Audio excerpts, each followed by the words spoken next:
So what I'm showing you here is a set consisting of a necklace and bracelet. You may recall me making the bracelet a little while back, and if you haven't seen them, I'll leave links to them in the description. So in this video, I'll be showing them now that they're near complete and hallmarked, as well as going over the hallmarking process here in the UK. So the necklace was made with 7.25mm wide chain, and the bracelet had a thicker width of 9.8mm.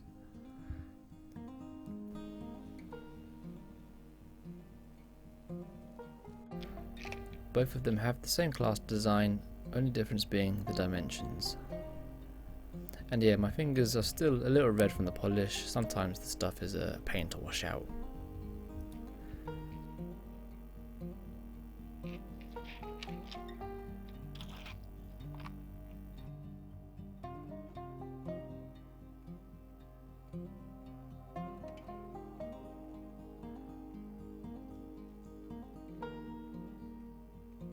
In terms of length, the bracelet measured in just shy of 21cm and the necklace was 26cm at the half mark, meaning its total length is approximately 52cm.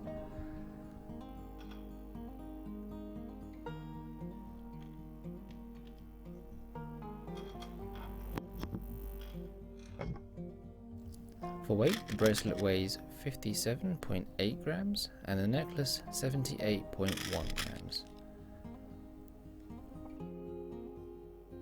And as you can see, they are both hallmarked, and I'll quickly go over the hallmarking process. So I live in the UK, and here on the Goldsmith Company Asset Office site, it states that any item weighing over 1 gram in gold, 7.78 grams in silver, or 0.5 grams in platinum will require a hallmark in order to sell and comply with the Hallmarking Act. Again, if you want to read further details, I'll link this in the description. So obviously my items exceed these limits and require a hallmark. And what's included in a hallmark is the maker's initial, the metal purity, where it was hallmarked, and the year. So I use the London Asset Office, and when I send an item in, they require a hall note, which is basically me confirming what I'm sending in and any other details required.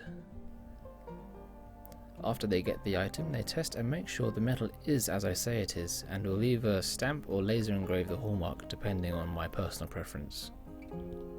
And then they'll send the items back, and that's the process complete.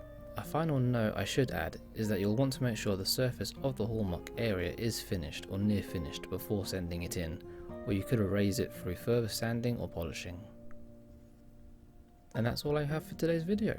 I hope you've taken on some useful information, and I'll see you next time.